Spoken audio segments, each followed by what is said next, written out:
Bismillahirrahmanirrahim. Ila hadratin Nabi Mustafa Muhammadin sallallahu alaihi wasallam wa ala alihi wa ashabihi wa dzurriyyatihi sayyidil Al-Fatihah.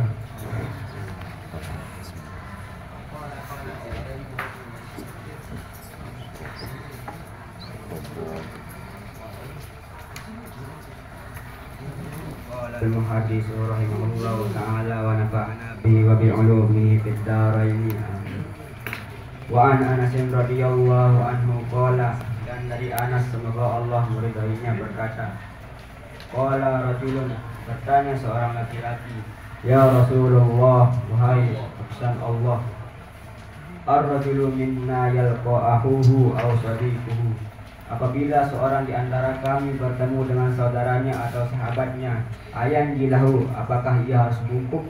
Qala, Nabi Muhammad menjawab, la, tidak. Qala, bertanya lagi seorang laki-laki, apa yaltazimuhu wa yuqabbiluhu, apakah harus mendekap dan menciumnya? Qala, Nabi menjawab, la, tidak. Qala, laki-laki ini bertanya lagi, wa ya'khudhu biyadihi wa yusafihu, apakah ia harus memegang tangannya dan menjabatnya? Qala, na'am. Nabi Muhammad berkata, ya. Hadis ini menjelaskan tentang apa yang harus kita lakukan ketika bertemu dengan teman atau sahabat.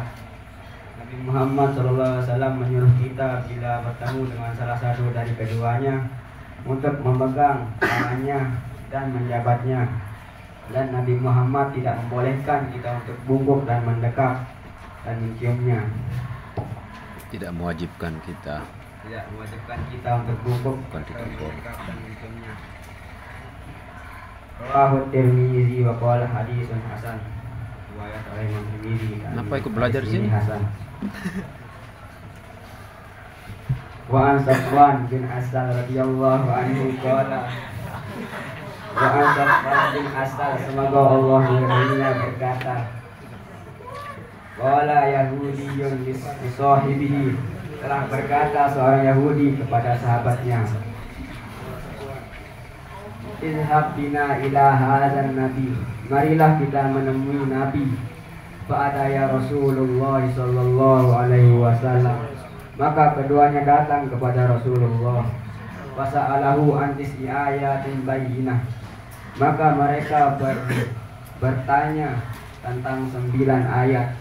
Fazakarul hadisi ila qawlihi, maka setelah dijawab oleh Nabi, faqabbala yadahu wa rajulahu wa qala, maka keduanya mencium tangan dan kaki Rasulullah dan berkata, nashhadu innaka nabiyyun, kami bersaksi bahwa engkau adalah seorang nabi.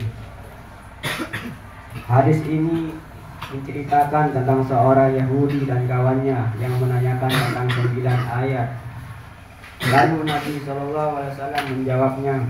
Setelah dijawab oleh Nabi, maka mereka berdua pun mencium tangan dan kaki Rasulullah SAW karena saking takjubnya. Rawahu Tirmizi wa ghairuhu bi isnadin sahih. Wa an Ibnu Umar radhiyallahu anhuma qissatun qala fiha, dan dari Ibnu Umar semoga Allah meridai keduanya menceritakan sebuah hadis yang terdapat padanya sebuah kalimat, pada nauna minan nabi sallallahu alaihi wasallam taqabbalna yadahu. Hadis ini menjelaskan tentang para sahabat yang mencium tangan Rasulullah karena Nabi sudah memerintahkan untuk menjabat tangan, bukan bungkuk dan mendekap lalu mencium. Karena sudah diperintahkan oleh Nabi, maka sahabat ini pun mengerjakan perintah Nabi. Rawahu Tirmizi wa qala hadisun hasan, diriwayatkan oleh Imam Tirmizi dan berkata hadis ini hasan. Wa an Abi Dzar radhiyallahu anhu qala, dan dari Abi Dzar semoga Allah meridainya berkata, qala li Rasulullah sallallahu alaihi wasallam,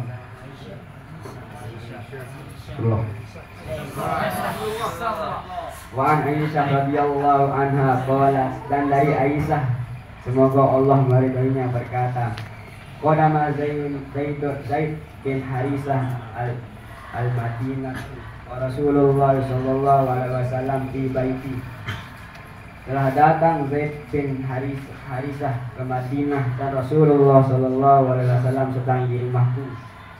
Fatahu faqara'al baba. Kemudian ia datang dan mengetuk pintu. Faqama ilaihi Nabi Shallallahu Alaihi Wasallam yajurru saubahu. Maka berdiri Nabi Shallallahu Alaihi Wasallam lalu menarik kainnya. Fa'tanaqahu wa qabbaluhu. Lantas memeluk dan menciumnya. Hadis ini menceritakan tentang Zaid bin Harisah yang datang ke rumah Nabi.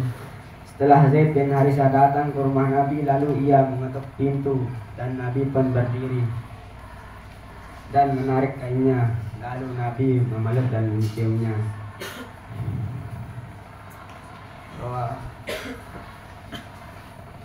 Tirmizi wa qala hadisun hasan. Diriwayatkan oleh Imam Tirmizi dan berkata hadis ini hasan. Wan Abi Dzar radhiyallahu anhu qala, dan dari Abi Dzar semoga Allah meridainya berkata, qala li Rasulullah sallallahu alaihi wasallam, telah bersabda Nabi sallallahu alaihi wasallam kepadaku, la tahqiranna minal ma'rufi syai'an.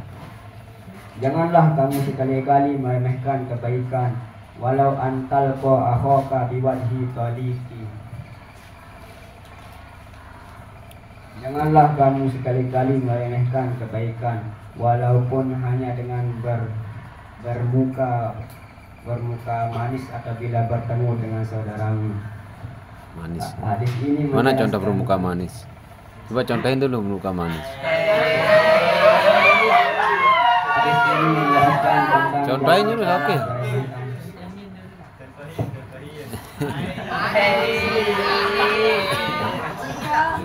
Hadis ini menjelaskan tentang jangan pernah meremehkan suatu kebaikan, karena kebaikan itu akan dibalas dengan kebaikan, walaupun kebaikan yang kita lakukan adalah tidak nyebang ketika bertemu dengan teman. Apa bahasa Indonesianya, Bang? Menurut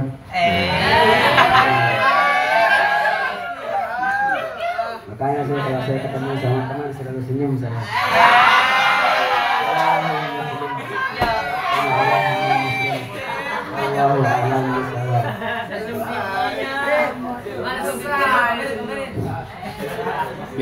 Pindah.